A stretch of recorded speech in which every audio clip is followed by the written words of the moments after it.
After China's 20th National Congress, people did not stop talking about the phrase run.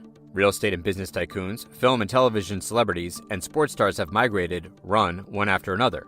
The daughter of former Chinese President Hu Jintao, Hu Haiqing, who was previously dubbed China's #1 princess by the mainland media, Hu Haiqing's run was ahead of its time and one of the most well-known migrations. Hu Haiqing's biography. The former leader of the CCP and his wife have 2 children, a son and a daughter. Hu Haiqing was born in 1973. The son, Hu Haifeng, is currently the party secretary of Lishui, Zhejiang Province. From 1989 to 1993, she attended the Faculty of Thermal Engineering at the elite Tsinghua University. State media reported that Hu was easygoing and quiet. While studying, she lived in a student dormitory with her classmates. On weekends, she rides her old bicycle home to visit her parents. Ideological contradictions with father. After graduating from Tsinghua University, Hu Haiqing wanted to study abroad for an MBA, but her father disagreed with her decision. The father and daughter had a big argument, but Hu still had to submit to her father's stance in the end. She started her first job at a listed high-tech company in Shanghai. A half year later, Hu Haiqing took the opportunity to work abroad and fled to Belgium without telling her family. She plans to fulfill her dream of getting an MBA there. 3 months later, when her father found out about it, he asked her to return to China immediately. With no other choice, Hu Haiqing returned to work in China, where she worked at 2 foreign companies. In 1995, she enrolled at the China International Business School in Shanghai and completed her MBA. A romance turned sour for no political consent from the father. In 1998, Hu Haiqing met Mao Daolin. The two quickly recognized their other half. Mao Daolin graduated from Shanghai University in 1985 and studied for a master's degree in the U.S. in 1987. In 1993, he held the position of vice president of Walden International Investment Group. Then, in early 1999, he joined Stone Li Fang Company, the predecessor of Sina.com. Finally, in June 2001, he became CEO of Sina.com. The love story reached Hu Jintao's ears when he was about to take the throne. He once again refused to allow his daughter's preference. But Hu Haiqing did not give in to her father. In the end, she received her father's consent on the condition that Mao Daolin must be very secretive and leave Sina as soon as possible. Mao Daolin accepted, but he deliberately prolonged his career. Farewell, family. In 2003, when Hu Jintao's career was starting to take off, fearing for his newly elected position, he once again asked his daughter Hu to give her boyfriend an ultimatum: Sina or I, choose one.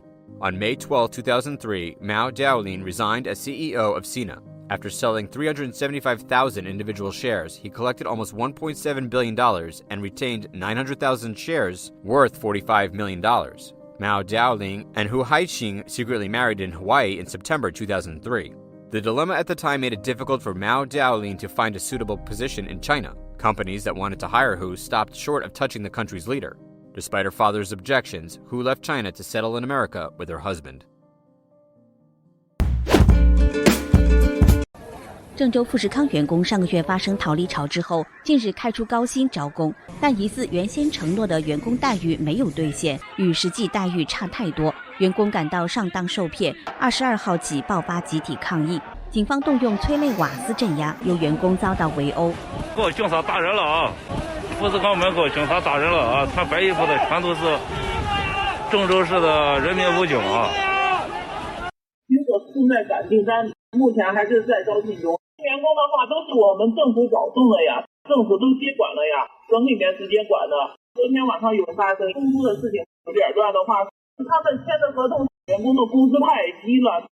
知情者魏先生表示，10多年前富士康刚在郑州设厂的时候，政府规定一个村派出几个人到富士康上班，但政府为了利益牺牲了百姓的利益。富士康这多走得多嘛，给他待遇不好，30块钱1小时，但是他有要求，要干到一定的时间才行。他的工期现在是到2月15号，富士康宿舍刚乱差，卫生不达标，宿舍里面是硬板房，必须得自己带被褥过去，吃饭的话不好，我们宁愿花钱吃泡面，也不会吃他们提供的免费的饭。据了解，新员工需在宿舍隔离几天，因为缺物资吃不饱。22号上午，部分员工推倒铁皮围墙冲卡。以前就发一个面包，你上午吃了，下午都得饿着，谁不跑哎？记者23号打通富士康的台湾母公司鸿海集团电话，总机人员回复不知道郑州富士康的具体情况。新唐人记者熊斌、中原采访报道。5巴领导人此访将 What makes China-Cuba cooperation so important? 中国对古巴来说 China's role is significant as the country has been Cuba's largest trading partner. Cuba is also important for China. It's one of China's major trading partners in the Caribbean region. Both sides have maintained a long-term cooperation of trade, investment, and construction projects. Recently, the duo has witnessed a decline in bilateral trade due to COVID-19. But data from China's customers show a rebound in 2021 that China-Cuba trade volume reached $1 billion, up by 7.2% than the same period last year. In the future, I believe cooperation between the two countries could be widened in fields like modern agriculture, digital technology, and education. From your perspective, what message does this visit send? 国际社会呢面临着 Facing the ongoing conflicts and pandemic, each country is seeking an environment for peace and development. That bilateral and multilateral cooperation is increasingly important. As a developing country with a limited size, the Cuban president's visit is a positive diplomatic move among developing countries, and will break split and distrust in the international community. 那么您如何看待 In terms of split and distrust, what's your opinion on the continued sanctions by the US on Cuba?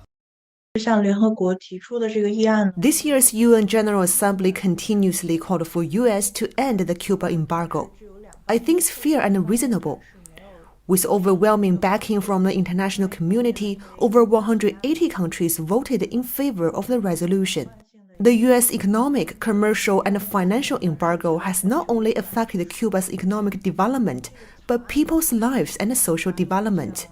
Especially during the COVID-19 pandemic, U.S. sanctions caused increased risk of people's safety in Cuba, where public health resources are limited as is. As one of the first countries to conduct COVID vaccine R&D in Latin America, Cuba's medical assistance has benefited both African and European countries. Cuba will benefit more in medical cooperation if the sanction.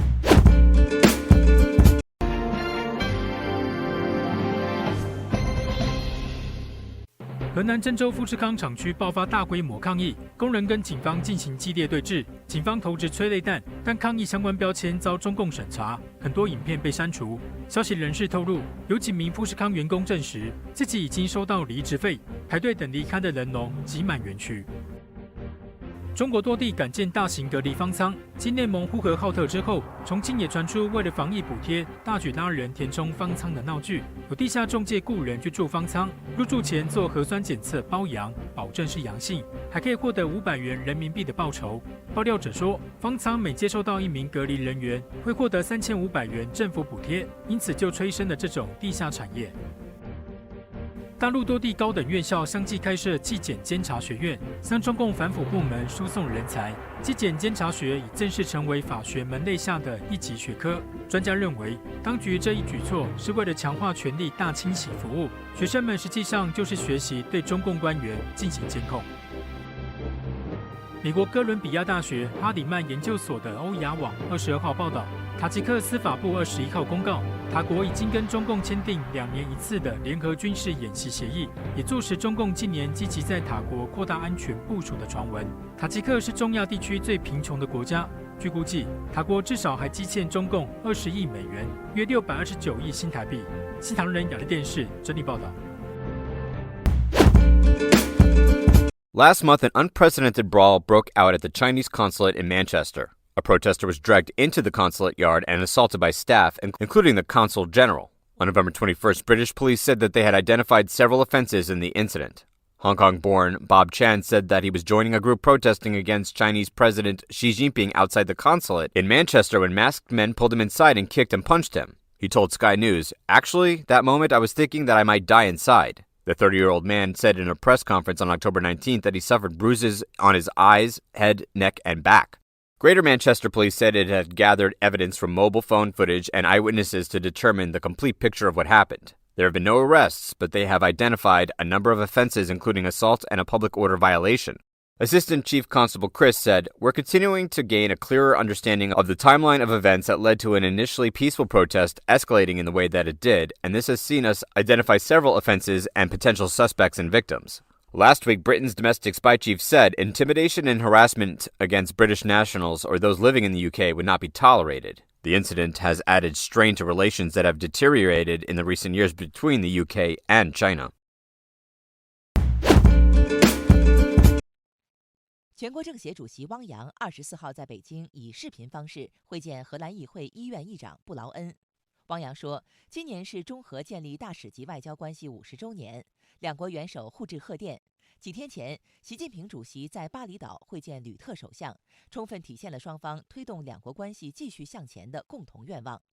希望双方继续本着开放态度和务实精神，深化农业、水利、能源、高科技等各领域合作，加强人文交流，妥善处理分歧，确保两国关系行稳致远。同时，也希望荷方为中欧关系健康稳定发展发挥建设性作用。中国全国政协愿同荷议会医院加强友好往来，为促进中荷关系进一步发展做出积极贡献。布劳恩表示，荷方重视发展对华关系，愿继续深化荷中友好合作。荷议会医院愿同中国全国政协加强交流，助力两国关系发展。陈晓光、李斌参加会见。A big explosion occurred at the Jiangyang chemical factory in Taiyuan, Shanxi, on the afternoon of November 21st. However, the Chinese Communist Party, or CCP, hid information about the blast. 2 days later, the online community began to learn about it. NTD-TV cited a member of the pharmacy staff saying that the door and window of the pharmacy store near the factory shattered, and its ceiling partially collapsed. After hearing a loud noise, people ran out of their houses and saw a huge, ugly mushroom cloud rising from the Jiangyang chemical plant. Another witness said that the radius of influence of the Jiangyang factory explosion was more than 3 miles, or 5 kilometers. After the initial loud noise, people heard many other smaller explosions. The CCP media machine did not report this serious explosion during the past few days. Jiangyang Chemical Factory is the mainstay military enterprise of the People's Liberation Army's Arms Industry Corporation, with 1,300 professional and technical personnel. On September 2nd of last year, an explosion at the same factory injured many workers. In June 2005, the Jiangyang factory experienced another explosion, which, according to Chinese media, injured hundreds of people. Most of the wounded were located about 550 yards from the site of the blast.